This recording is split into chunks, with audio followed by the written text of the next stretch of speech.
उद्धव ठाकरे ऑगस्टच्या पहिल्या आठवड्यामध्ये दिल्लीच्या दौऱ्यावर जात आहेत। दौऱ्यादरम्यान इंडिया आघाडीच्या नेत्यांची ते भेट घेणार आहे। उद्धव ठाकरे खासदारांसोबत संवाद साधतील। पावसाळी अधिवेशन सुरू झालं असून अधिवेशनाच्या पार्श्वभूमीवर ठाकरे खासदारांसोबत चर्चा करणार आहेत।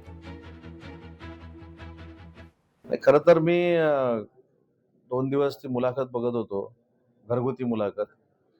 त्याच्यामध्ये म्हणजे एकानं प्रश्न विचारायचे, एकानं उत्तर द्यायचे, निवडणूक आयोगाला धोंडा म्हणायचं. मला ते खरं तर मुलाखतीतला अर्थच कळला नाही. म्हणजे नक्की काय लोकांना सांगायचं आहे? काय लोकांना अभिप्रेत असलेलं काम आम्ही भविष्यामध्ये करणार आहोत? हे काही नव्हतं. एकमेव मिंदे गेले. एक मी यादी तयार केलेली आहे. मिंदे, खोके, खंजीर, छाताडावर बसून उभे राहणार, ऐसा करणार. हे सगळं तेच होतं, रिपीटेड होतं. आता तर भेटणे तर ते नरेंद्र मोदी साहेबांनाच भेटू शकतो. बाकी कोणाला भेटण्यासारखं दिल्लीत काही राहिलेलं नाही.